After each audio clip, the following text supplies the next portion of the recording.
Hello there, my good friends. Welcome to Live Irish Myths. I'm Anthony Murphy of Mythical Ireland. This is Live Irish Myths episode number 183. This evening we are returning to the topic that we were exploring last week, which is the origins of Fionn McCool. We're reading from the wonderful book Fionn McCool, Images of the Gaelic Hero by the late Dáithí Ó hÓgáin.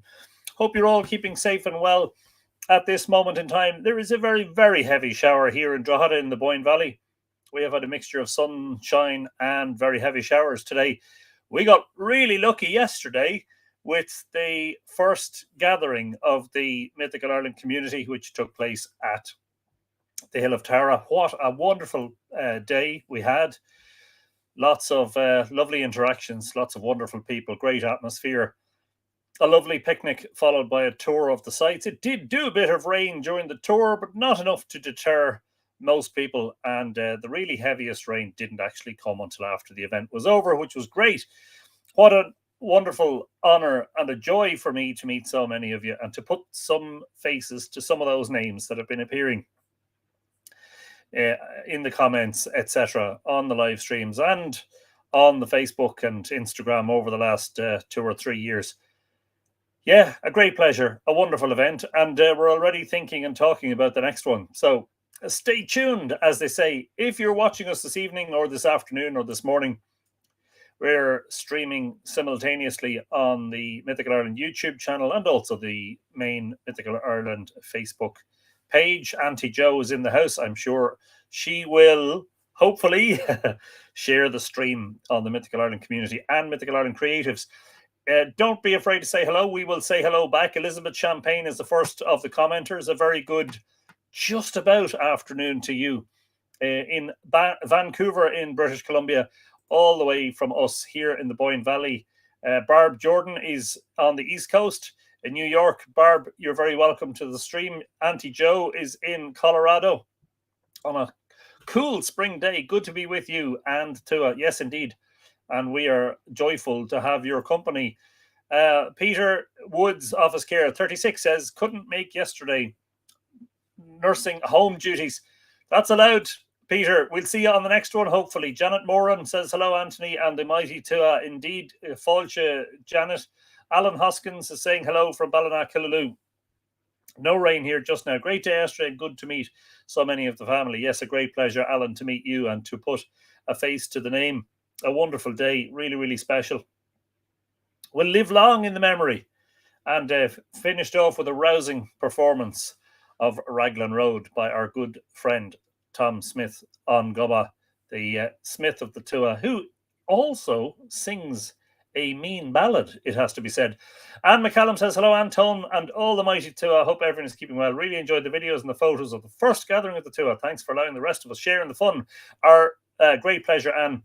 Sorry that I didn't get to do longer live streams, but the thing is, I was just literally talking to everyone. It was difficult to get a moment because every time I moved, somebody wanted to say hello, and that was brilliant. It was really lovely. It just meant there was less time for live streaming. But look, not to worry, and there are plenty of pictures being shared today. If you're not on the Mythical Ireland community on Facebook, highly recommend you go over there and join that group as soon as possible. Barbara Murphy's in the house from a warm and sunny Tucson, Arizona. Wish I could have joined you all yesterday. And yes, we would have enjoyed having your company. And also, if you bring some of that nice Arizonian weather with you. Michael Pike is in the house. Greetings, Anthony. And hello, Michael. Sláinte, how are things with you?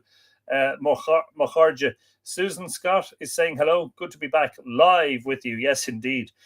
Live on either side of the camera and the screen, as opposed to yesterday for the first time. Wow, in what, 26 months? 26 months and a chance to come together, which is brilliant. Mariana Dunn is in Virginia. So glad to be here. Very happy to have you here, Mariana. Stephen O'Hara, who was also on the Hill of Tara with us yesterday. Really enjoyed the meetup yesterday and met some lovely people. Yes, indeed. I would say 100% support that comment. Karen Faye O'Loughlin said, had 2 days of heavy wet snow, 10 inches here, gone the next day. Wow.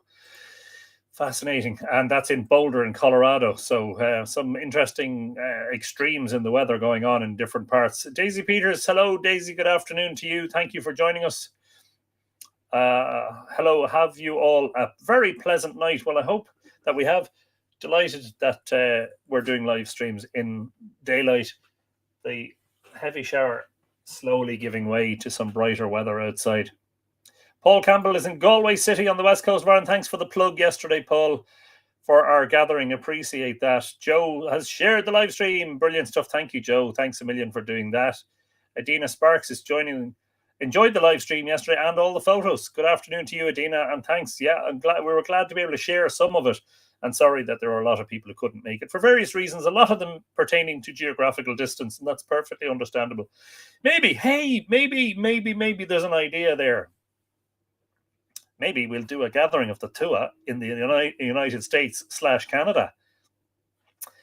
Hold on to that thought. Wayne Bird is saying, hope everyone is well. It looked and sounded like everyone enjoyed themselves the weekend. And thank you all for sharing the photos. Our great pleasure, Wayne. And it was just magical. It was magical. Monica is in Denmark. A very good night to you, Monica. Although it's probably still bright there. It's probably twilight, is it? Or is it still, the sun is hardly still up, is it? Adrian O'Beglin. Hello, Adrian. Fáilte Guji on Laurelin Shaw. Susan Scott is in Connecticut. Hello to all our Connecticutian friends. I don't know how you refer to somebody who's from Connecticut, but great to have you here. Brendan Byrne, often wonder when the Tua would return to Tara. But when Tom King plucked those strings, I knew it had happened. Brilliant stuff, Brendan. Sorry you weren't able to join us. And maybe next time. The full Irish, Gary, who was there yesterday. Good evening to you. Fine day on the old sod, perhaps not. A little bit damp on the old sod today, Gary. Sodden in some ways. But the sun is definitely trying to come out here anyway. Barbara Barney, a very good afternoon. Barbara, I hope you are keeping well. Paul Goran is saying hello to all the Tua. Those met and yet to meet. Warm greetings from Rathtoe in the county of Meath, the Royal County. Paul, a wonderful pleasure to have your company yesterday, and thank you for staying around for the whole event. That was great. Tom Shanahan is saying a very good morning from New Zealand. Hello, Tom, and a happy Tuesday to you from all of us who are still in Monday on this side of the world. Brilliant stuff. Robert Brown is saying hi from a rainy Drogheda. Yes, indeed, Robert, it is extremely wet here at the moment. I think you're fairly close by. I imagine if I open the window, you could probably hear me. Good to see you anyway. Thanks for joining us. Ali G. Sill, finally caught you live. Ali here, also from Tucson, Arizona. Brilliant stuff. We have a bit of a following in Arizona, and hope that the weather down there is suiting you and your wishes and your, I was going to say demands. Well, Deborah Williams is in Hillsborough, Maryland. So happy you also had such a wonderful day yesterday. Yes. Oh, man. I have to be honest, I was tired when I got home, physically tired, but elated, delighted. And there's a woman now it was an absolute joy to meet. That's our Nora Gaffney O'Connor. Giahiv Galer, Kane Koyawilshiv. Great day yesterday. So very good. Great to meet you all. Great tour around the Hill of Tara. Many thanks, Auntie. Yes, indeed, Nora, thank you for your wonderful company. A great joy. Finally, to get to meet and greet and hug and all the rest and get pictures taken. Wasn't it just brilliant, you know? Yeah. Really had a fabulous time. Doris O'Hara is in the house. Doris, I'm not sure if I had said hello to you. I'm seeing repeat comments. This happens every week. I don't know what happens. It's like it skips back. Anyway, if I said hello already, hello again. And if I didn't, hello anyway. Elaine Dent Lingenfelter is in the house. Tell us about the meetup, please. What do you want to know that I haven't said already? It was brilliant. Erica Bow is in the house. Hello, Erica. Fáilte, good afternoon to you. And fantastic gathering here now. Michael enjoyed the live streams. Thanks, Michael. I'm glad that we were able to do something to let those who weren't able to attend view from afar. Susan Scott says yes to a gathering in US/Canada. Brilliant. Barbara Murphy, Gia is Muragwich, Nora. Oh, she's talking to Nora. Alistair says hello from Navan. This is Mandy, who is still recovering from yesterday. I hope you're all safe. And that's Mandy McCurl. Mandy, I thought you were going to Clark's. Thank you for the yesterday. The dram.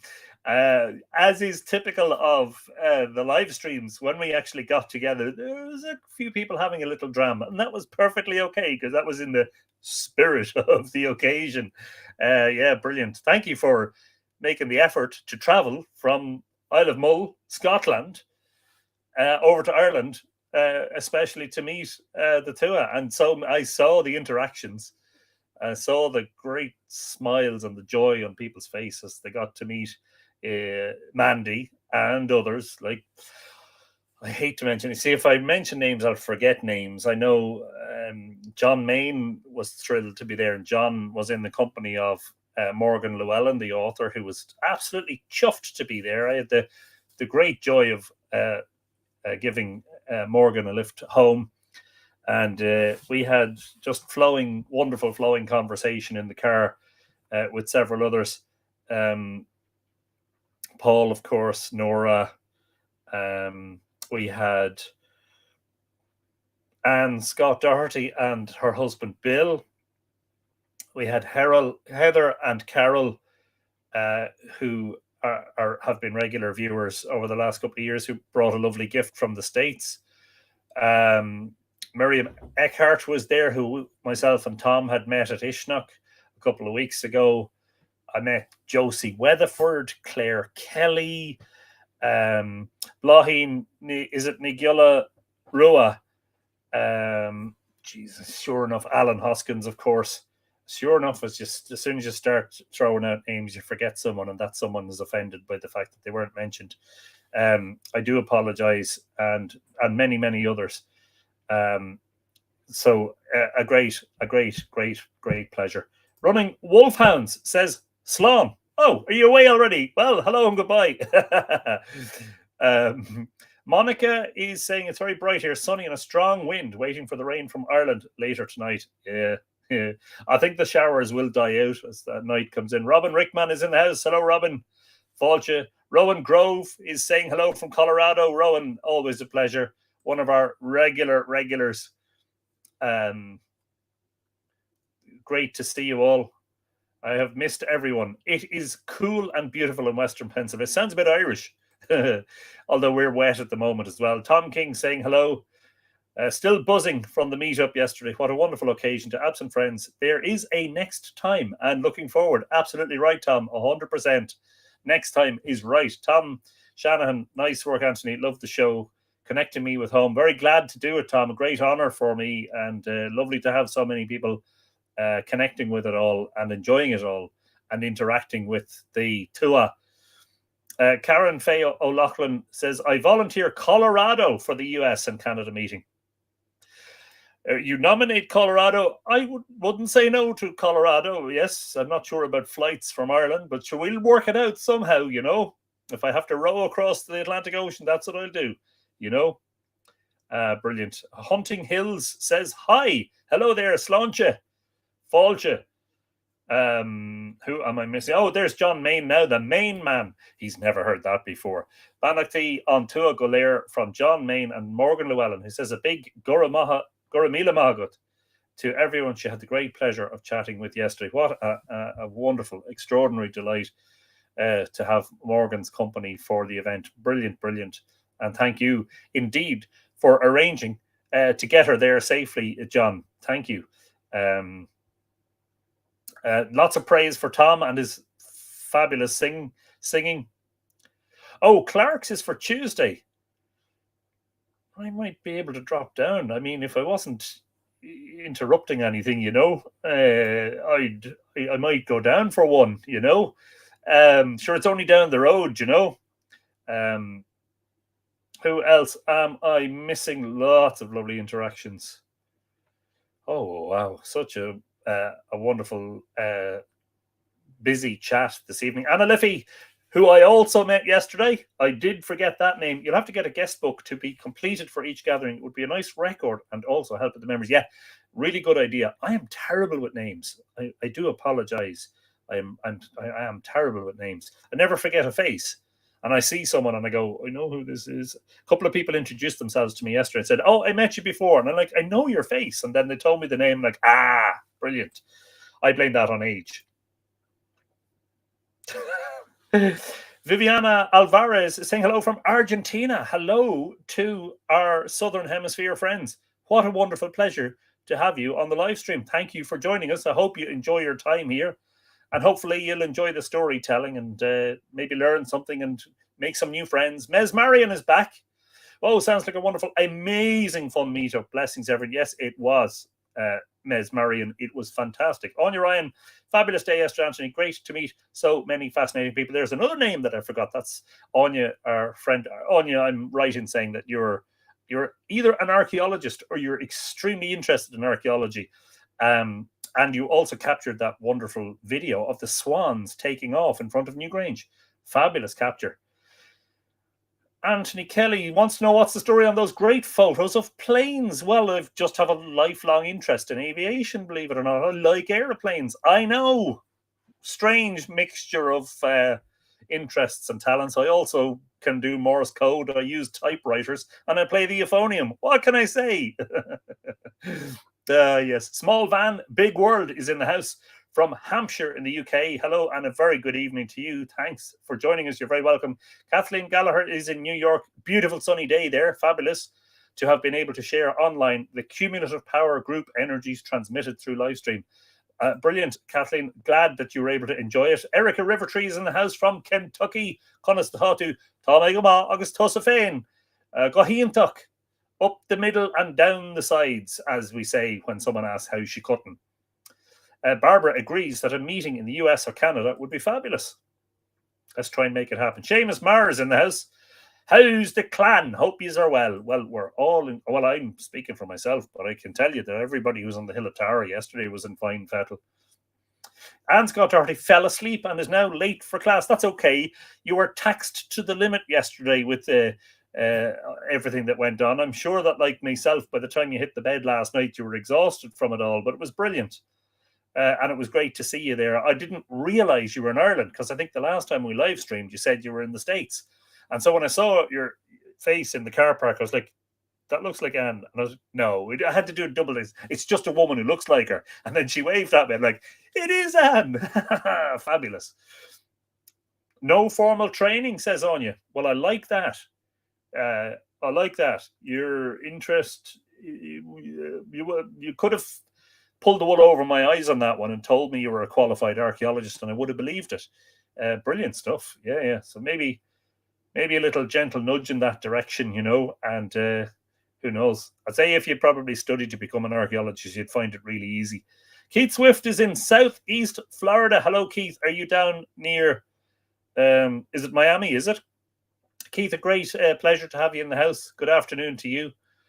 Lots and lots of wonderful chat going on. Jane Wynn says, good evening, one and all. Hello, Jane. Welcome to the live stream. Nocturnal Druid is saying hello from the Tennessee Appalachians. A very good afternoon to all our friends in Tennessee. What a wonderful pleasure to have you in the library for our stream. Ulla Conrad is saying hello from Denmark. Hope you're well. It's another Danish viewer this evening. Hope you had a great Sunday, Tara. We did indeed. Just came in now. That's perfectly okay. We had a fabulous day yesterday. Can't stop talking about it. Tarini Pendleton is in Laguna Beach in California. Good afternoon to you, Tarini. Michael Carl Enku. Is it Edith? I got to visit Tara earlier this week. Amazing. First time. Yeah, fabulous place. I'm lucky. I'm only 25 minutes away. I'm really so blessed, privileged. And Michael tells us he's from Georgia. Hello, Michael, and good afternoon to all our friends in Georgia. Wow, I think I've caught up on the chat, but no doubt it'll catch up again. It'll start going again, which it is. And we're 20 minutes in already, and we're still saying hello. Just if you're watching on YouTube afterwards and you're wondering why it is that we spend the first 20 minutes saying hello, that's because that's what we've always done since the beginning of the live stream, which after all began when the first lockdown was announced here in Ireland on the 12th of March in 2020. And the reason we keep doing it is because that's just what it has become. That's what it is. So please, if you don't want to watch the hellos, just fast forward and skip by. Just don't bother putting a comment saying, when is this thing going to bloody effing start? Which some people have done, believe it or not. Anyway, Helen Hirsch Chatters in the house from the Black Hills. Set a century low temperature yesterday, 24. Is it spring yet? My goodness me, we were kind of hoping it was summer, but we're kind of getting all seasons in one day here because we had hailstones earlier on. But there you go. Peter Kennedy's in Balbriggan. Glad you had a great day in Tara yesterday. We did indeed have a great time. Thank you. And sorry that you couldn't make it, but perhaps the next event, Peter. Desiree Riley is in the house. Hello to all the Tua. I loved Tom's song yesterday. Who didn't? I had a lovely visit from my family. Thanks to all the Tua for the well wishes for their visit. They left this morning. Brilliant stuff, Desiree. Great to see you on the live stream, as always. Our pleasure. Hopefully at some stage we'll get to meet at another gathering, and I'd say the fun will be great. Is it Davida Spinderella Bradshaw says hello Giaguich, Davida or Davida or whatever. I don't know how you say that, but you're very welcome. Laura is saying a summer roving tour ending in Seattle. You can all stay with me. Brilliant. Count me in. Seattle is a place I'd love to go and see. And there are lots and lots of Mythical Ireland friends and followers in the Pacific Northwest.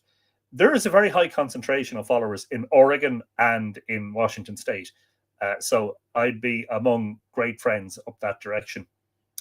Maureen Joyce is in Lexington in Kentucky. Apologies for being late. There's absolutely no brown zone here. No need for apologies whatsoever.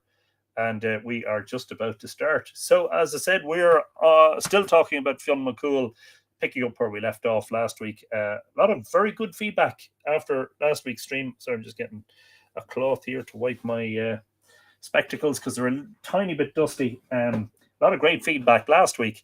I thought maybe it was a little bit perhaps too scholarly and too deep, but people seem to really enjoy it. So I underestimated my audience as usual.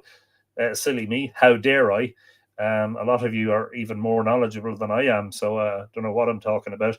Boyne is in Seattle. Paul reminds me, yes, indeed, although I think in more recent times they're kind of scattered around the place. So I still like to think of Seattle as the home of Boyne.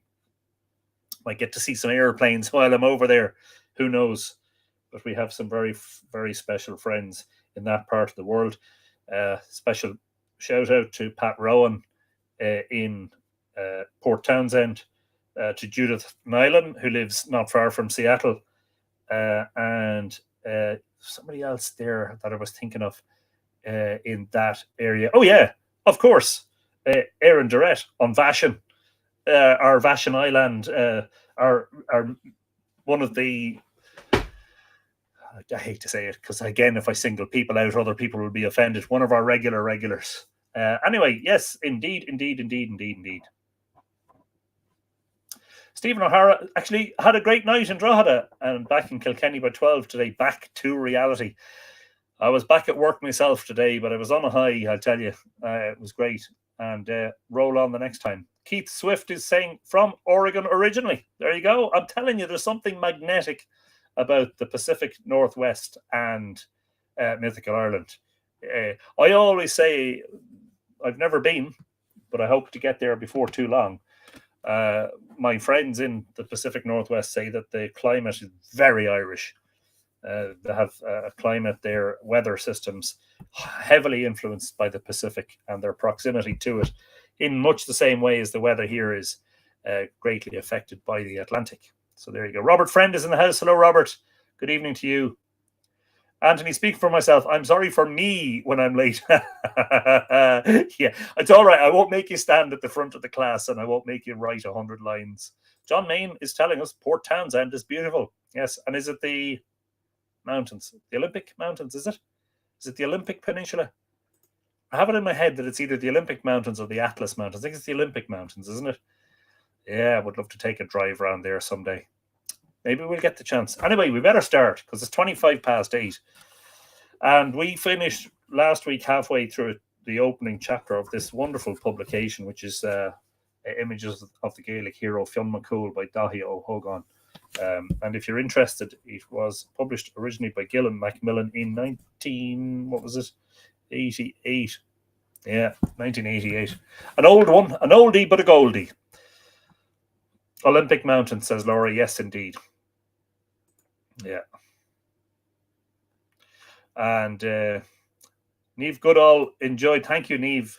Enjoyed the tour the day yesterday. Going to book your walking tour for the long weekend. Brilliant. Just a reminder that if you hadn't seen it earlier, the next event, as it were, on the Mythical Ireland calendar is a series of walks. Well, it's the same walk repeated, but on the bank holiday weekend in June, the 4th, the 5th, and the 6th, Saturday, Sunday, Monday, there's 4 talks, walking tours of the Drogheda mythological murals, part of the Drogheda Urban Art Trail project. Those 6 murals, of course, I was delighted and honoured to have been asked to put the material together, the briefing material for the artists, to portray 6 myths and legends strongly associated with the area. And we're going to be doing walking tours. The first one is on Saturday, the 4th of June at 11 a.m. There's one at 3 p.m. on the Saturday, on the Sunday afternoon at 3 p.m. and on the Monday, which is the bank holiday, afternoon at 3 p.m. If you want to book tickets, the tickets are €10 each, and the website for booking is boynevalleytrails.ie. So if you're interested, and if you're in the area and you want to hear the story behind the murals, please do turn. We'll also be talking about the inspiration of the artists and the individual artists who worked on those murals. Smallwood is commenting that got 8 inches in my yard. Looks like Ohio now. Wow. Snow still happening in parts of the States and Canada. We haven't seen it in months, thankfully. This subheading, or this chapter subsection, is called Knowledge Obtained. What were the reasons for the myth to be transferred to Fionn, or what impulses caused the transfer? And of course, I'm just checking the page count. We'll get to the end of the chapter this evening, I think.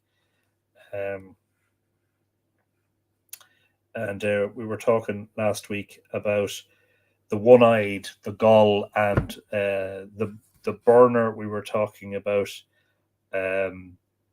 the one who's kind of bright or brilliant, or Balor's name originally meant a flash, some solar imagery there. Anyway, you can indeed rewatch that episode, both on Facebook and on YouTube. If you're on YouTube, don't forget to press the subscribe button. We have already suggested that Fionn had connections with the realm of the dead, and that the lore concerning the Harvest Festival overshadowed that concerning the November Festival of the Dead, of course, which is Samhain. But more specifically, certain correspondences must have existed between the lore of Fionn and the Lugh plot, grandfather versus prophesied youth. We have seen how in 10th to 12th century texts, Fionn's maternal grandfather is said to have been Taig, son of Nuadu.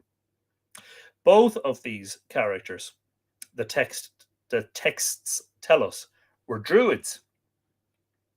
But we have also seen how genealogies which stretch back to the 6th century enumerate one Nuadu Necht as the ancestor of Fionn on the paternal side.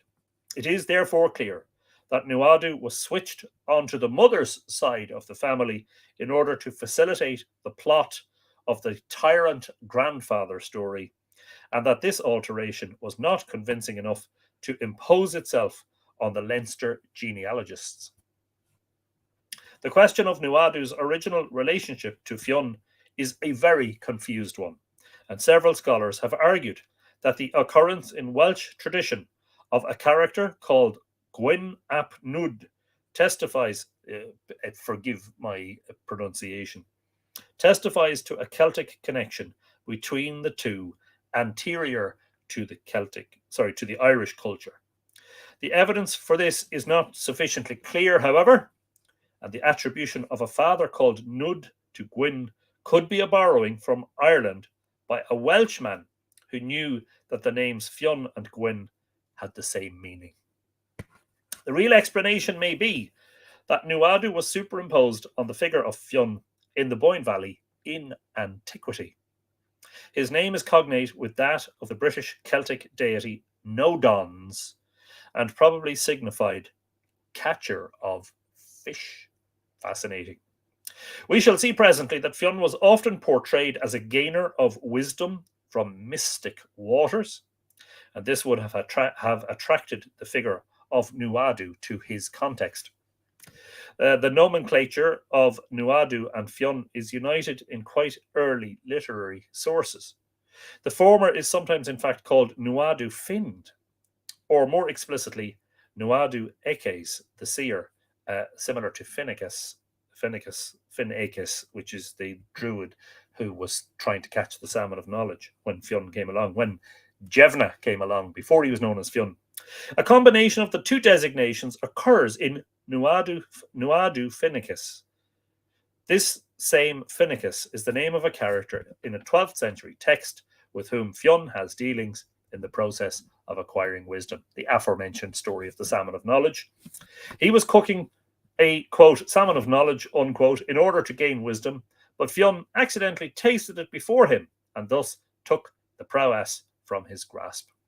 When we recall that Nuadu was portrayed by the Leinster genealogists as the ancestor of our hero, we can gather that Fionn was understood as having gained mystic insight from a predecessor for whom Nuadu has been substituted. The evidence multiplies, for in the same 12th century text, Fionn goes to learn the craft of Éagsha, seer poetry, from a certain Cethern, son of Fintan. The name of Fintan seems to be derived from primitive Celtic Vindo Senos, which means the old window. Elsewhere in Irish literature, Fintan is a wise man who has lived for over 5,500 years and can thus relate all kinds of ancient history, and that is Fintan Mac Bócra, who has been referenced and mentioned many times on these live streams. He has spent various periods in the form of a salmon, an eagle, and a hawk. Such an old window would be an archaised, Archaised, made archaic, an archaised version of the seer figure Fionn himself. In other words, a projected ancestor seer from whom Fionn obtains knowledge. And it'll probably be mentioned at some stage, but one of the names of the salmon of knowledge is that, or one of the traditions is that it had a name and that its name was Fintan. The world of the ancestors is the realm of the dead, and in Irish tradition, the ancient ones were believed to live on in the she barrows, that is, the remains of prehistoric constructions which dotted the Irish landscape and were particularly evident in the Boyne Valley. Several medieval accounts, which we shall discuss in later chapters, have Fionn entering these mounds and receiving the drink of wisdom therein. Fascinating stuff.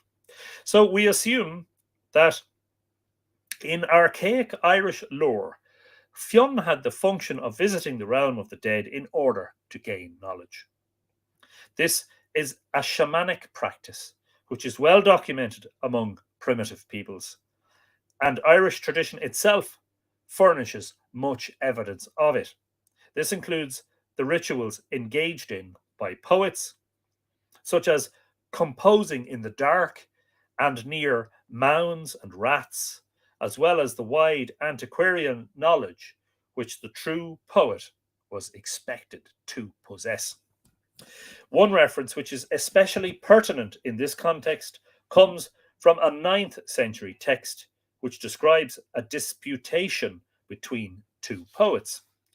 One of the two, Ferchterne, whose name means literally man of the poetic craft, states that he has got his mystical gift from Shi Mna Nechten and from Ri Mna Nuadat. These two sources are, quote, the mound of Nechten's wife, unquote, and, quote, the forearm of Nuadu's wife, unquote. And of course, I'm going to jump in here and say the arm and leg of Nuadu's wife are the names of portions of the Boyne River, according to Dinshenachus. Nechten is the same personage as Nuadu Necht, and thus another name for Nuadu Find. So here again, we have wisdom being gained from sources which involve an eponymous ancestor of Fionn. The well of Nechten, situated within a mound, was said to be the source of the river Boyne, and the forearm of Nuadu's wife is a kenning for the same river. A kenning being a poetic, a, a, yes, a poetic way of describing something. A combination. What's it called? When you put two things together or three things together, combination is all I can think of right now. I can't think of the right word. Yeah, so I think the last time we mentioned this, I said that, one of the kennings that you encounter in the myths for the sea is the plain of Tethra. So if you're ever wondering where the plain of Tethra is, it is not a plain on the land. It is not a place on the geographical landmass of Ireland. It is a poetic kenning, which literally means the sea. Compound was the word I was thinking of. It's probably not the right word either. The Boyne itself, Boyne, originally was bow-finned or bow-ind. If you if there's lenition on the F, bow-ind or Boyne, which gives rise to the anglicised version of the river that we know today as the Boyne. The Boyne itself, Boyne, was originally bow-finned. That is, cow of illumination, white cow, or perhaps even the cow of Fionn. This was a metonym for the river, with its waters, the flowing milk. But poetry was also the flowing milk of a mystical cow. And so early Irish texts tell us that the wisdom could be gained by drinking the water of the Boyne at certain times. He says, lifting his glass and taking a sip of water, and our water supply comes from the Boyne. There you go. Elsewhere, the early literature tells us directly that Nuadu, called Elkmar, the envious, was the spouse of a lady named Boyne, thus showing that the introduced Nuadu had taken over Fionn's female consort. The imagery of a white cow's milk for Seer poetry occurs in a quite diffuse way in Old Irish texts. And from what we have said, it is logical to regard the concept of Fionn and the Boyne as its fountainhead. Fascinating stuff. Anna L is in Balbriggan saying hello to everybody. A very good evening. Chungus Khan is also in the house. Very welcome. Ruth Graham was unable to get a lift down yesterday. Photos look great. I hope there'll be another meetup. There certainly will. Driving lessons are on the agenda. Brilliant.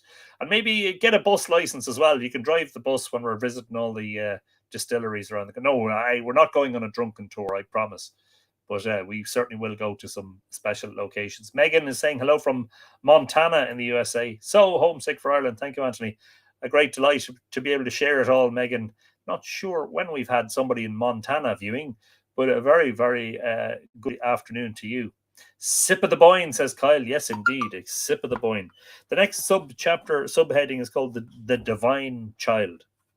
Having worked backwards through different layers of superimposed material in the search for the basic Fionn, we can now discuss certain other features of the early tradition in support of our hypothesis. The plot structure of the Lugh myth requires that emphasis should be placed on the birth of the prophesied descendant. We find recognition of this necessity in the 8th or 9th century text of the Battle of Moytura, where, in explaining the hero's birth as grandson of Balor, Lugh is called a glorious child. Gen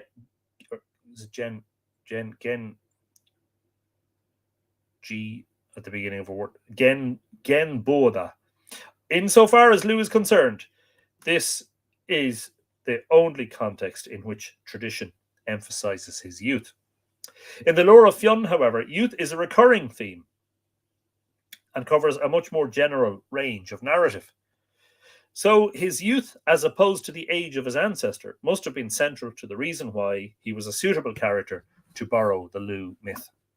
We can illustrate this by quoting a little story which is found in a Munster genealogical tract which was compiled around the 9th century. It concerns a character called Noine, whose name in its older form, Noende, Noende, is found in the mythological parts of the genealogies. The story goes as follows.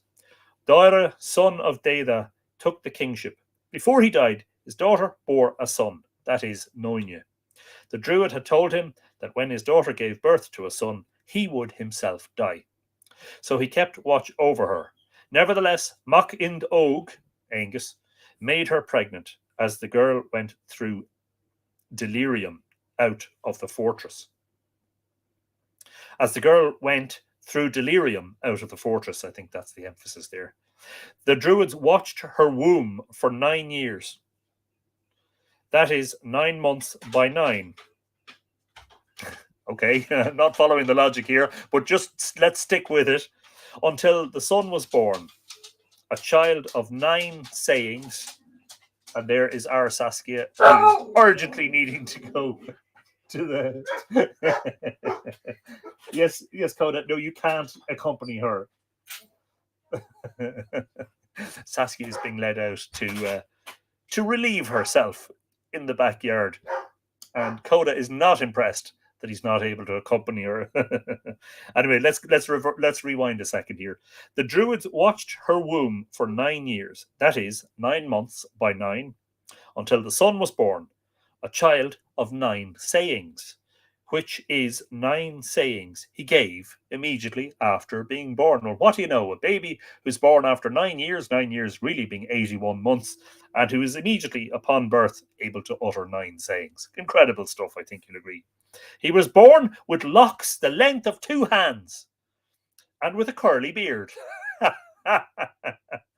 which is, we would say, not at all very typical of newborn infants. Then Dáithí, son of Dáithí, died when Noine was born. Cumhaill, Angus, who appears to be an intruder into the story, is a character worthy of note. His strange, ungrammatical name is supposed to be a corruption of Maccan Og, Maccan, one word, O Father C. And he was also called In Mac Oak, all of which signifies a youngster. This echoes the name of the child Noine, older forms Noende and Noinju, which seems to be a corruption of Noiju, which literally means infant. Cumhaill is featured in 8th century stories. According to these, he was born after the Dagda took advantage of the absence of Elkmar, i.e. Nuadu, to dally with his wife Boyne. Interesting turn of phrase. And when he grew up, Cumhaill got possession of the famous mound of Brú na Bóinne, Newgrange, from Elkmar by a trick. And of course, we have mentioned that on many occasions. Brilliant stuff here. This is fascinating. I hope you agree. Judging by the image of youth in his name, Cumhaill could well have had some ancient connection with Fionn. At any rate, the motifs of an elderly opponent being outwitted would have allowed his name to be given to the father figure in the Noine version of the tyrant grandfather myth. The true name of this father figure is suggested by an entry in another Munster genealogical tract, where Noinge is said to have been the son of Umal or Uval. As we have seen, this Uval, or in modern Irish, Oal, was the father of Fionn, as in Fionn Mac Oal. So there is a strong likelihood that the story of Noine is a survival in Munster tradition of a narrative concerning the birth of Fionn. If so, we are dealing with a petrified example of the transfer of the myth from Lugh to Fionn at a primitive age.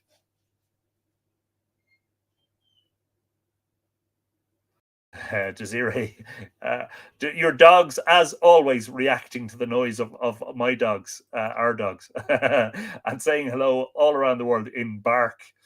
Yeah, do you ever see that one where that Gary Larson Far Side cartoon in which the scientists have developed a device that translates dog barks, and they finally work out what dogs are saying? Well, and it's when all the dogs are going around woof woof woof, and the speech bubbles just say bark bark bark.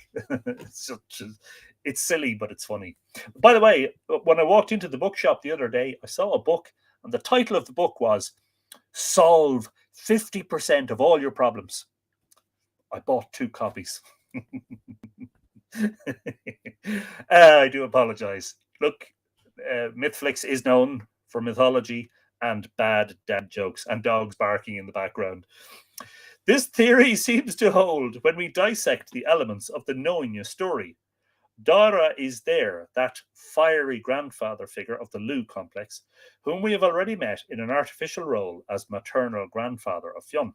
Also, similar to the Lugh complex, the grandfather is not himself a prophet, but is a king who has had the prophecy made to him.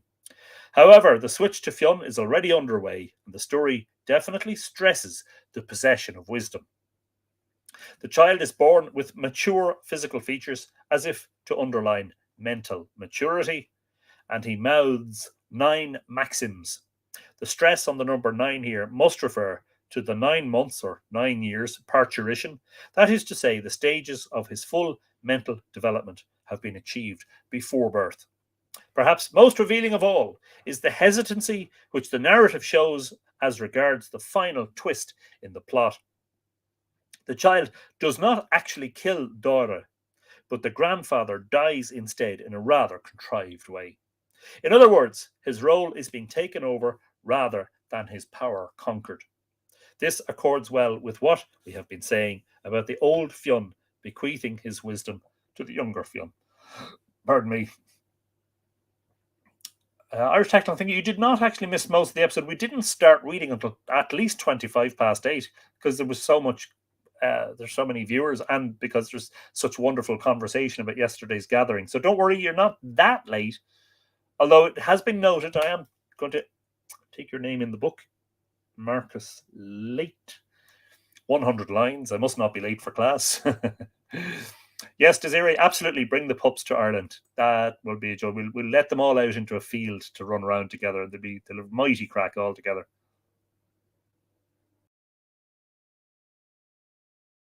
Just making sure I'm not missing out on any newcomers or latecomers.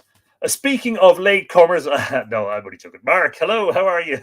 Welcome. Mark Gordon, late by 48 minutes. Nothing, I didn't say anything. There are other strong indications that such a birth story of Fionn was current in antiquity. I'm not quite sure what. I know, didn't he mention earlier on when he was talking to various periods? When he says antiquity, is he talking about pre-Christian or prehistory or pre-writing? I'm not exactly sure. He doesn't really specify it in some cases. And that due to a confusion of the word ni, N-O-I, father, 9, with the designation Noinne, the number 9 was habitually stressed in it.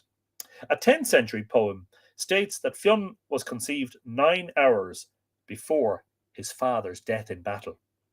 Equally relevant is another medieval text, which appears to reflect quite old tradition, and has the seer hÓgáin pronouncing 9 wise judgments after his birth. A spirit, we are told, appeared to the mother after she gave birth, saying that the child would be called hÓgáin, M-O father or A-I-N-D, which he explained as a compound of mór and find, basically a great fair-haired one. As we have said, this hÓgáin is etymologically related to Fionn and may well have originally been a duplicate of him, meaning great Fionn. It is clear that the spirit making an annunciation to hÓgáin's mother is an intrusive element in this story, having derived from the Christian gospel account of Jesus's birth, aka that's an interference in the text by one of the monks, but it is related to another more native motif. The latter we find in a variant of the Noinne story, where a phantom from the sea impregnates the daughter of Dara and thus causes the child to be born. This motif is apparently used to suggest that water is the source of Noinne's wisdom, and we find it again in an 8th century account of the birth of Mungán. Fascinating stuff. This Mungán is identified as a king of Dál Náide. That's that's the kingdom in East Ulster. Oh yes, in East Ulster. The Dál Riada is how we would say that. In East Ulster, who died in the year AD 625. But the early legends concerning him have obviously been influenced by tradition of another, more mythical character with the same name. Mungán is represented as a great seer, and we can assume that this portrayal of him owes much to his mythical namesake. According to his birth story, he was conceived after the sea spirit Manannán visited his mother during her husband's absence. Mungán was a wonder child, Avre in Mach in Irish, and when he grew up, he showed amazing knowledge of past, present, and future. Brilliant. Give us the lottery numbers there, will you? Give us the winning lottery numbers for Wednesday. The name Mungán means the little hairy fellow, which reminds us of the child Nonya, who was born with hair and beard. It appears from this that Mungán might have been a descriptive appellation given to a child seer who was better known by another name. But how the king of Dál Náide came to be christened with such a nickname is not clear. I'm just going to call that the Dál Riada, isn't it?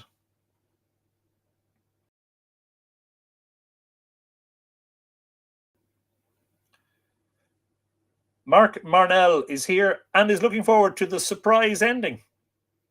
I think you know more than me, but let's see where it goes, shall we? Whatever about the technicalities, the issue itself is settled for us.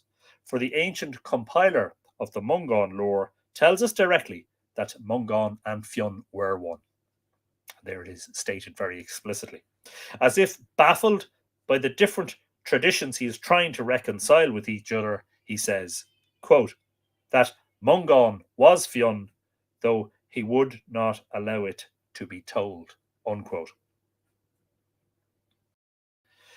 Although shamanic ritual required that Fionn should be portrayed as dependent on the ancestor world for his knowledge, as an actual figure symbolizing wisdom, he must have primacy in himself.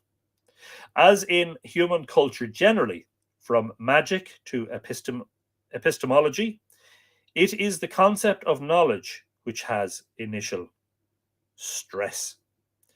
The most natural image to express primacy is, of course, that of a child, of the initial stage in our lives, so we can expect to find Fionn represented by this image. Myths placing deities in the role of a primordial child were common among the ancient peoples of Europe. Describing the god as an orphan child, open to all the threats of the world but surviving them, was a way of emphasizing his primacy and his invincibility. We shall see in chapter 4, we won't be going that far, unfortunately, folks, for copyright reasons. We shall see in chapter 4 that the abandoned and threatened youth of Fionn was of great and long-standing importance in his traditional biography. Again, the divine child in several Indo-European mythologies was depicted as emerging from and flowing on primal waters. Did somebody mention Moses? These waters reflected the prenatal phase of existence, and so the frequent image of the child emerging from an aquatic realm represented his coming into being. We can mention, I'm thinking too of the breaking of the waters, the birth waters. We can mention in particular in this context the Hindu Vishnu, the Greek Dionysos, or Dionysos as Joseph Campbell always pronounced it, Dionysos, and the Germanic Scyld, Scyld. Fionn, too, is closely associated with water. I was going to say clearly, like clear water. We have seen how his wisdom was associated with the river Boyne, but his connections with the aquatic world have a physical or corporeal context also. In folk traditions concerning his birth, it is said that he fell into water or was thrown into it. immediately after he was born. He did not drown, but emerged holding an eel in his hands. Impressive. Something about baptism here too, I think.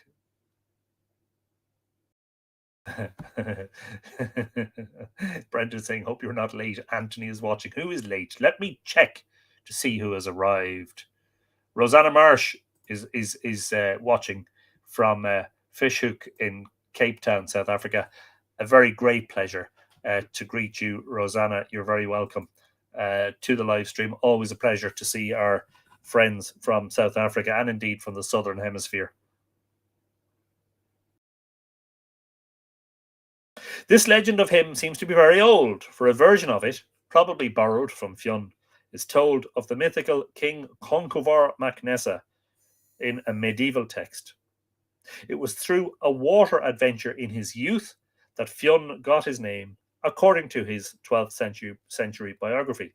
The scene was the plain of the River Liffey in County Kildare. And this is a quote from it. The boys were swimming in a lake nearby, and they challenged him to put them under. He jumped into the lake then to join them, and he drenched 9 of them in the lake, and he himself returned to Sliabh Blava after that. Who drenched the boys? Asked everyone. Fionn, the fair-haired one, they said. On account of that, the name stuck to him. What is being said here, that was the end of the quote, obviously. What is being said here is that a new life began for the hero with that episode, the social life in which he had a name. Other traditions, in fact, have him called Fionn since birth. So this can be viewed as an elaborated account of an earlier birth in water motif. And at the risk of saying something that I haven't gotten to yet, maybe it's in the text, maybe it's not, he was still called Jevna when he met Finnegas, because after he had burned his thumb on the salmon of knowledge and had sucked his thumb, gaining all the wisdom and the knowledge of the salmon, Finnegas asked him what his name was, and he said Jevna, and Finnegas said, no, you are the Finn. And this is all part of the same story, Machnivar Finn, which is the boyhood deeds of Finn. That earlier we had been told that, Finn had drenched them, the fair-haired one had drenched them, and that he was called Finn from then on. But in fact, later in the story, we're told that he was still called Jevna, and that it was Finnegas who decided ultimately that his name should be Finn from that moment forward. Another 12th century text connects him even more dramatically with water. It states that a spring on top of Sliabh Bloom overflowed, and it threatened to flood the whole province of Leinster. Quote, it was then that Fionn performed the best, strong, deft exploit that anyone ever did before or after it, unquote, we are told. He collected a variety of magical helpers and, quote, they sucked up that wavy, chilly lake, unquote. A little bit like the Mata licks up the Boyne in the Denshenicus story. The overflowing spring, which makes a lake, is a motif found in the medieval place lore of Ireland, namely the Boyne, which emanates from Nectan's well. In this case, a river, not a lake. And there is no reason to regard it as very ancient in the context of Fionn. The magical helpers are also a medieval introduction into the Fionn lore, as we shall see in chapter 6. Again, we won't be going that far. But the basic idea lying at the core of the story, is that Fionn had some sort of prodigious expertise in aquatic matters. He was a surfer and a scuba diver. I was joking. Yes, Anthony, as usual, your jokes stink and nobody finds them funny, so move on. He is again strikingly associated with water in a story which is related in late medieval prose and poetry. According to this, Fionn came one day to the shore of Lake Gullion in Ulster, where he met a beautiful lady lamenting her 2 golden brooches which had fallen into the lake. And of course, Lake Gullion is that lake which does exist. It's a small lake on the top of a mountain, on the top of Sliabh Gullion in County Armagh, very close to the Calivira's house, a very ancient cairn, a Neolithic passage tomb with a winter solstice sunset alignment on the summit or close to the summit of that mountain. That cairn having a passage that points to the Hag's cairn T at Loch Crew for winter solstice sunset, and beyond that to Ailnamiran, the Stone of Divisions, the centre of Ireland. Amazing stuff, I think you'll agree. I have, there are at least 2 videos on my YouTube channel about that, if you're interested in pursuing that one further. She asked him who he was, and when she learned that he was Fionn, she demanded that he get the brooches for her. He took off his clothes and plunged into the lake. That's what she wanted to see. No, I'm joking. He recovered the brooches without difficulty, but when he reached the bank, he found her gone. And he himself had been turned into an old man by the water. Meeting his followers again, he had difficulty in persuading him that he was Fionn. Eventually, they went to a nearby she-mound into which the strange lady had gone, and they forced her to give him a rejuvenating drink from a magic goblet. Sounds like something straight out of an Indiana Jones plot. He was thus restored to his usual appearance, except for his hair. He wished that to retain the colour it had got from the water, silver on one side and gold on the other. The narrative here is Teresa Collins is saying hello, and good evening, Teresa. You're very welcome to the live stream. The narrative here is not of early date, but Fionn's ability to recover treasure through his mystical knowledge is already mentioned in an 8th century text, and the kernel of the story must be older still. This kernel is that he gained his bright hair colour and concomitantly his name from the water. In fact, the experience, as related in the story itself, constitutes a rebirth into a new stage of maturity, into the old Fionn. It, therefore, reflects the story of Noinne, whose birth expressed maturity in the form of his hair and beard. In the figure of wisdom, that is, the maturity of knowledge, the young and the old are one, the old Fionn and the young Fionn.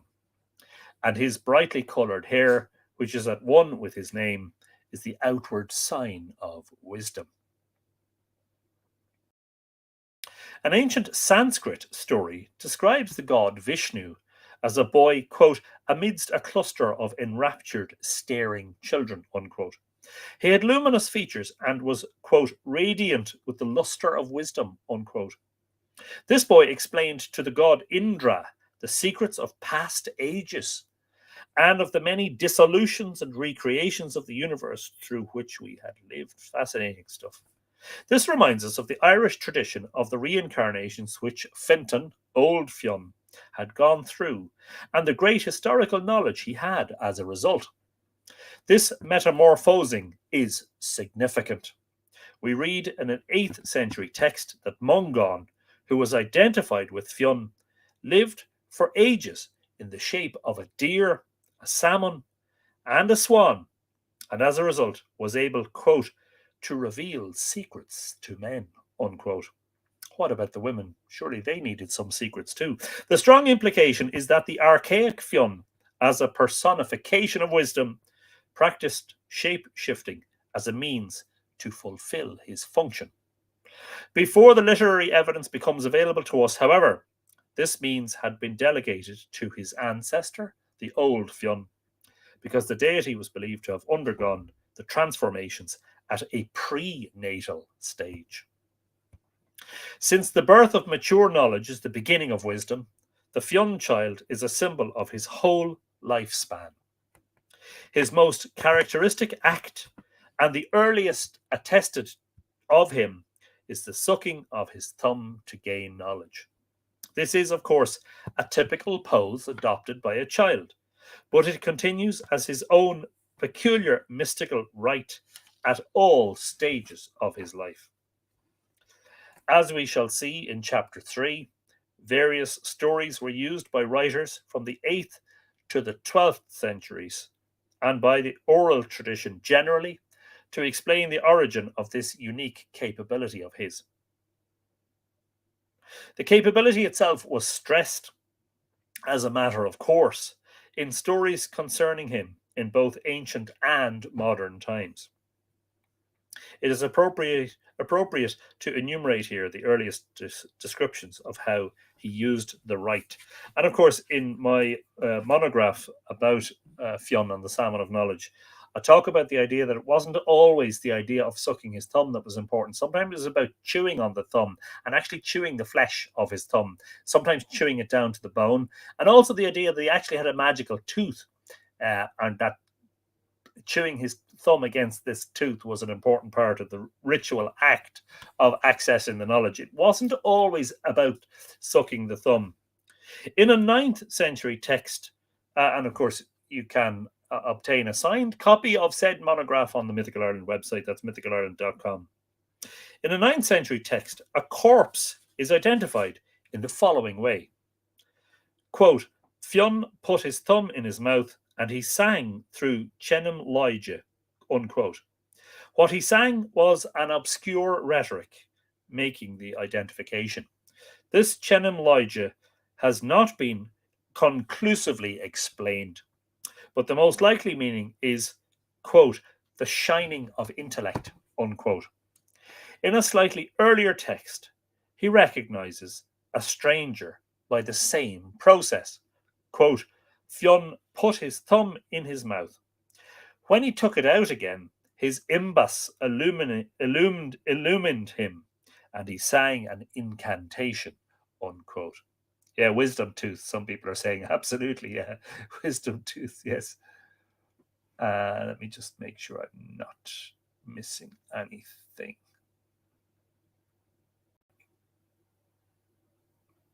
Patricia McAteer is in the house, and I did not know that you were here. Patricia, a very good evening to you. Hope everything's well up on the Cooley Peninsula. Burr Whelan, no, you did not slip under my radar. One moment until I grab my black book. Burr Whelan, late by over an hour, 100 lines and detention. Hi, Burr. You're welcome.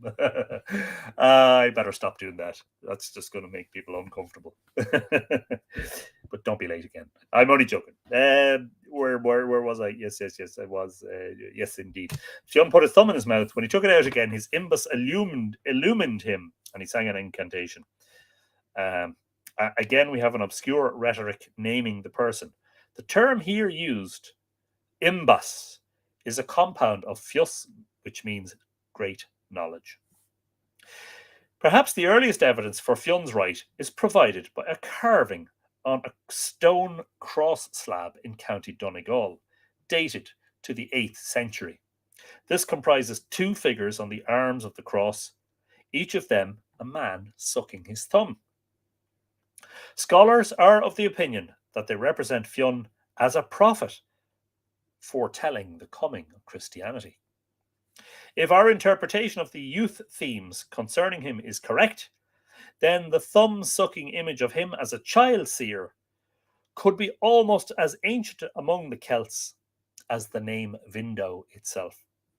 That this would not be an incongruous portrayal of a deity is suggested by a parallel in the iconography of ancient Egypt, which often had the child god Horus sucking his thumb. Fascinating stuff. Fergal Canton is late also and is asking for mercy. No. You're very welcome.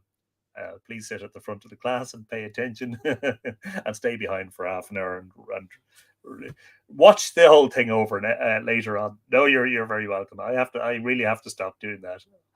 I suspect people are really enjoying it, but I don't know. I can't read the crowd because I'm not looking at you all like I was at Tara yesterday. Yes. To summarize then, although hampered by the scantiness of evidence for Celtic beliefs in antiquity, we can formulate the following theory regarding the origin of Fionn.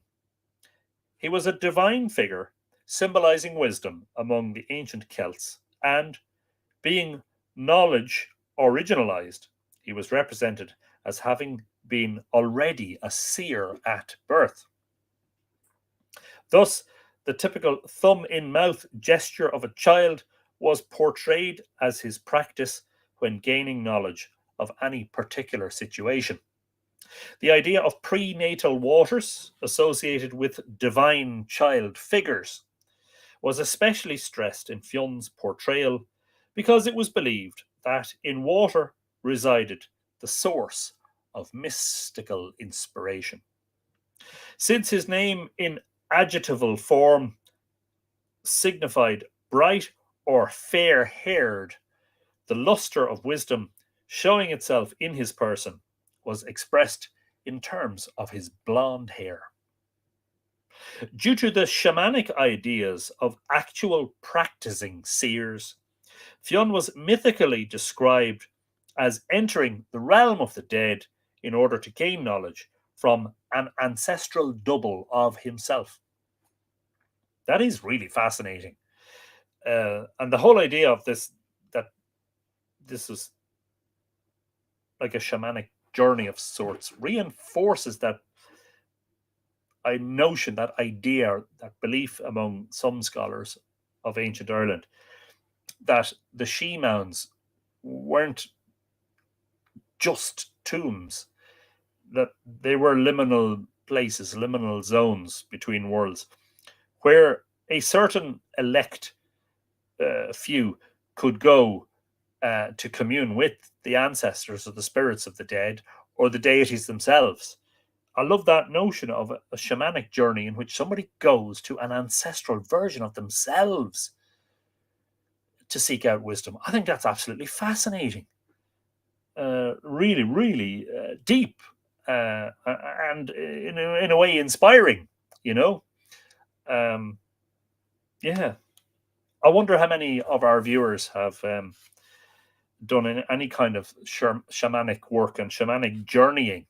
Have you ever tried to meet an ancestral version of yourself? And if so, what was the experience like? What did you learn? Love to hear those stories. When introduced into Ireland by some incoming Gaelic group in antiquity, he and the symbolism attached to him became associated with the Boyne River. He was early confused with the cult of another Celtic deity, Nuadu, who was also annexed to the Boyne. He was further confused with the harvest myth of Lugh, which was introduced later still. This caused Fionn to be portrayed as an opponent of a one-eyed tyrant figure. The idea of youth predominates throughout all these motifs. Expressed in various narrative patterns, the motifs comprise the earliest layer of distinguishable tradition concerning Fionn.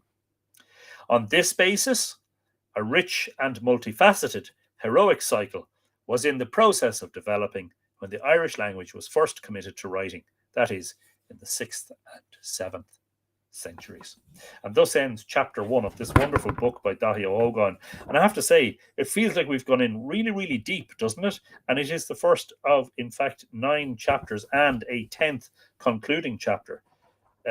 We have only gone 26 pages into a work that spans 320 something pages. And extraordinary stuff.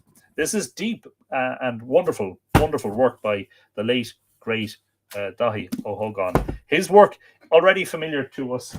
Let me just quickly show you. I hope that many of you have seen this before. I've certainly recommended it on past episodes. Myth, Legend and Romance, an encyclopedia of the Irish folk tradition by Dr. Dáithí Ó. hÓgáin. That was, let me just double check, Prentice Hall Press, originally published in 1991. Now, it was reissued in a very different looking volume called The Lore of Ireland, I believe. If I can find that, I will show it to you. If you're not able to get the Fionn book, you really can't. I've said this on previous occasions. If you're interested in Irish and Celtic mythology, you cannot be without the Oxford Dictionary of Celtic Mythology by James McKillop, but also Ó. hÓgáin. Let me just check. It might be here behind the radio. It probably is it? Yeah, there it is. It's there behind the radio, of course. It would be. This is the same book, but it was reissued, as I say, later in a smaller, in dimensions volume, but thicker, called The Lore of Ireland, an encyclopedia of myth, legend, and romance.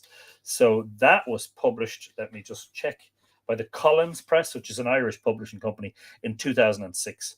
So obviously, I'd say the copyright had expired with the previous publisher, and it was brought to another publisher and published under a different title and a different format, but it's basically the same material. So highly recommended stuff. I do just want to take a moment to talk about, we were talking about the wisdom tooth. Let me just see if I can find it in the Fionn monograph, where I talked about his thumb. Yes. Yeah, here we go. I'll read a little bit about this. If you're tired and you can't concentrate anymore, that's perfect. Except for the latecomers, you've got no excuse whatsoever. No, if you're tired and you've had enough, please feel free to head off. I'm not going to read much, but I just wanted to read this about the not just the sucking of the thumb, the chewing of the thumb, and the placing of flesh against the tooth. Mariana Dunn says, I have that impression. Brilliant stuff. Anthony, your students are a bit giddy tonight. Maybe still live. Yes. Perfectly good excuse indeed for those who were there. Let me just find where I'm going to start. Yes.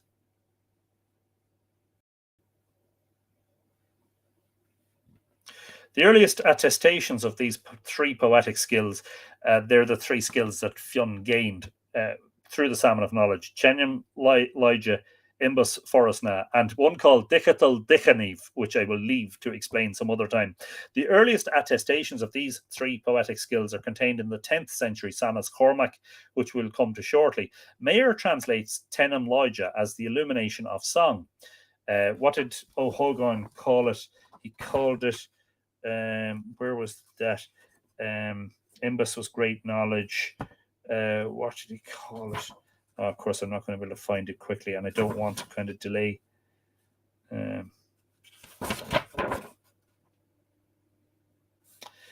Tenim Lyja, where was it? I can't find it now.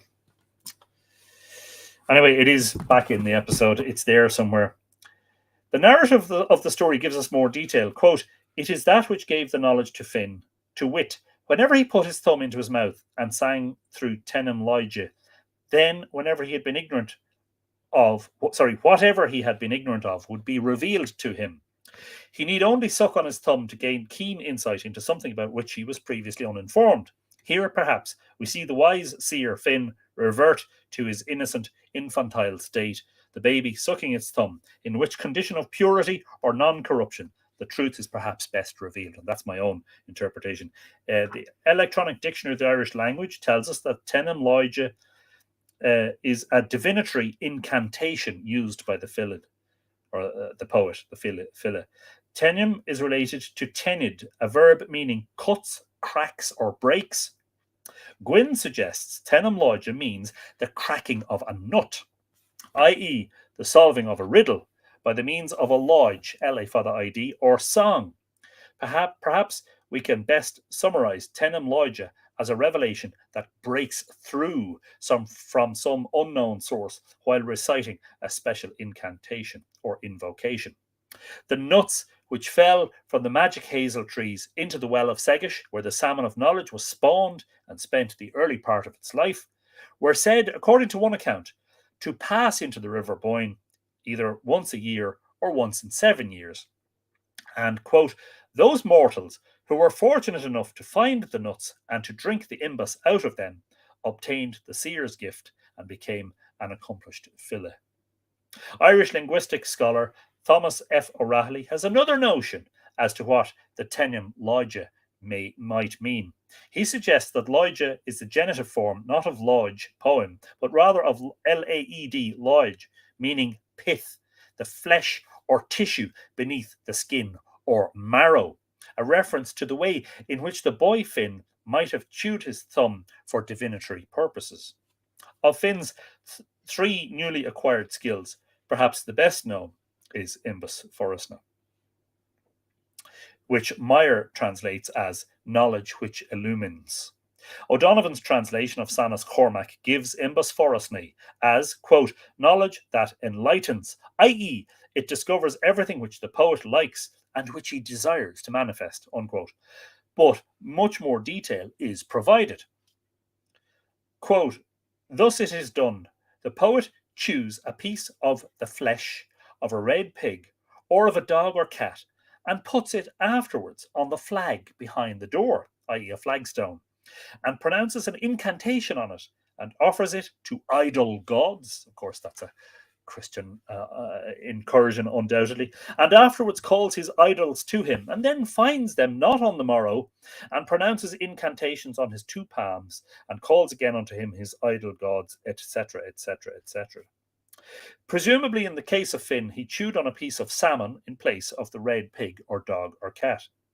A similar ritual involved the eating of a similar ritual involving the eating of horse or bull flesh is well attested. However, the boy may also have been chewing the flesh of his own thumb, according to O'Rahilly. Quote, whenever Fionn wished to renew his wisdom, he had to chew his thumb. An essential part of the divinatory rite, to which Cormac gives the name of Imbus Forestny, was the chewing of a piece of the raw flesh of an animal, sacrificed to, quote, the pagan gods, unquote. In the same way, Fionn availed himself of supernatural knowledge whenever he chewed a certain piece of raw flesh, namely his thumb, which was able to impart divinatory power as a result of its previous contact with the salmon of wisdom, unquote. He may have been pressing his thumb against a mysterious tooth of wisdom tooth, which in Irish is Jaich fish, D-E father T-F-I-S, in order to access the arcane insights and knowledge. Graves says that in Greek myth, Hermes is given a similar divinatory tooth. In the Irish tale, Fionn MacCool, Ceadach Óg, and the Fish Hag, related by Jeremiah Curtin, in order to find out whether the champion Ceadach Óg could be brought back to life, Fionn is encouraged to chew his thumb by Diarmid. Quote, Fionn chewed his thumb from the skin to the flesh, from the flesh to the bone, and from the bone to the marrow. Ouch, that's bloody sore. From the marrow to the juice. And then he knew that there was a sow with 3 pigs in the eastern world. And if blood from one of those pigs were put on Ceadach's wound, he would rise up well and healthy. Isn't that fascinating? Absolutely amazing.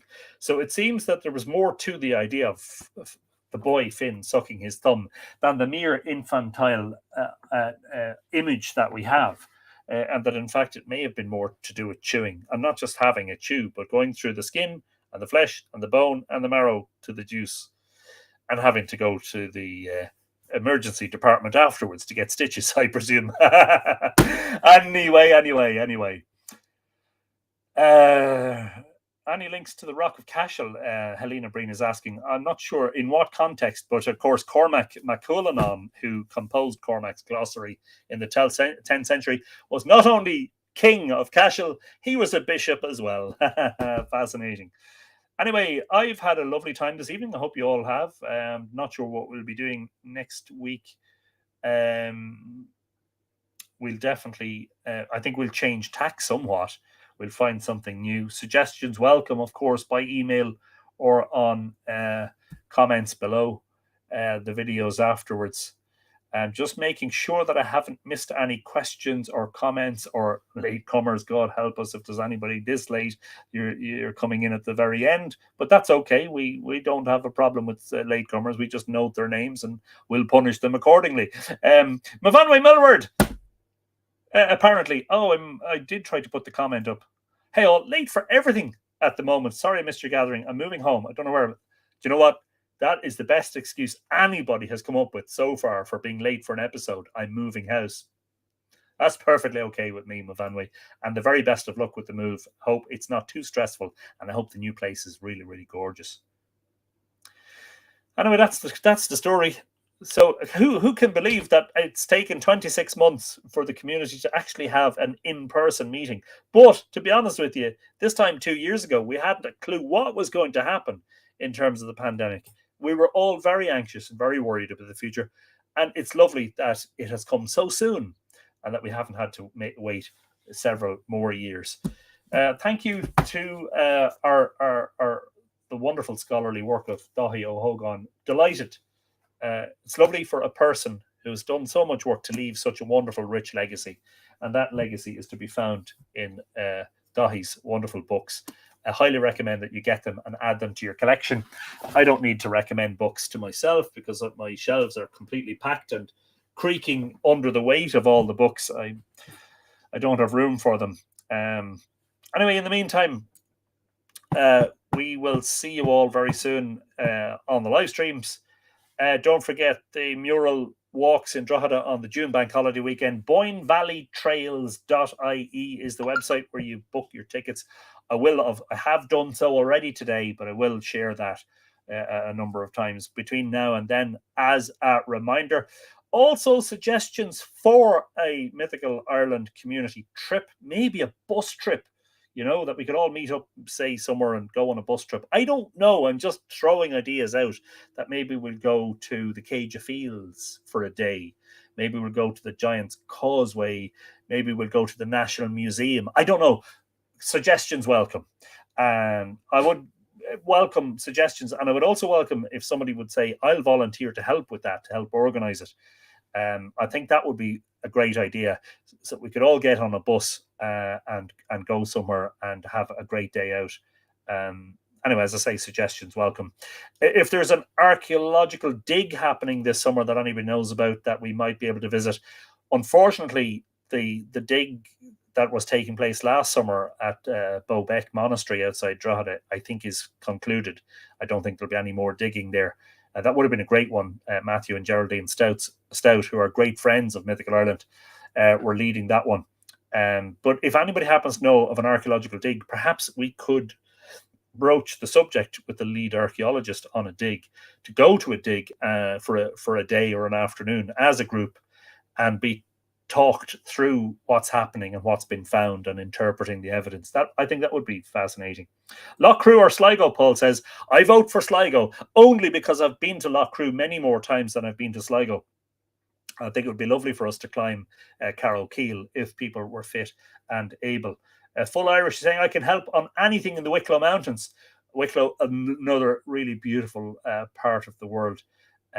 Maybe we could go to Glendalough. I'm not sure people are interested in the ecclesiastical stuff. I certainly am. I've no problem with it. I do prefer the megalithic, but I'm open to suggestions.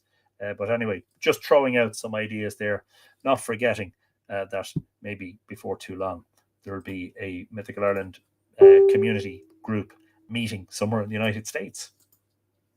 Let's put that idea out there.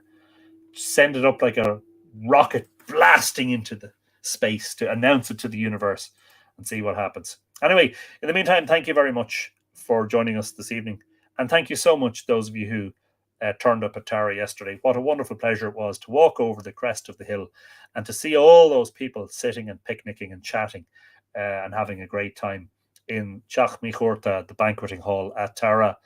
And the vast majority of people hung around for the tour, which was kind of, you did wait for several hours, but it was never my intention to make the tour the big part of the thing. The big part of the thing was just having you all there and socializing and having conversation.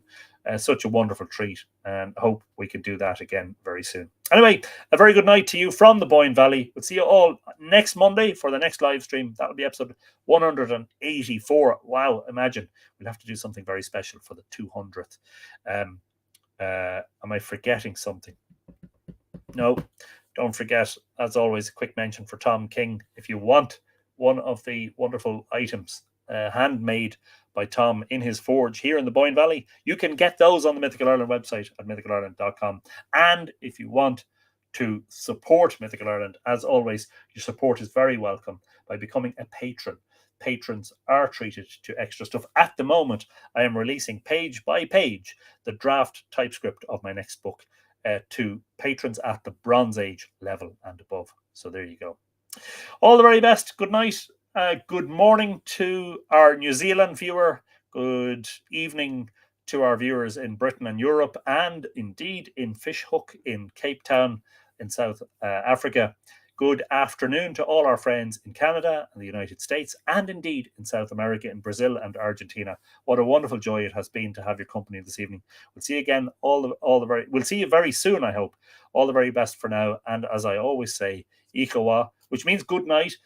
So if you're in New Zealand, you'll have to wait a bit for that. Kulusov, sound sleep, but don't go to sleep during the day if that's not your thing. And slán go fóill. Bye for now. And the most important one of all, which I heard several people saying yesterday leaving Tara, Tóg go bugé. Take it easy.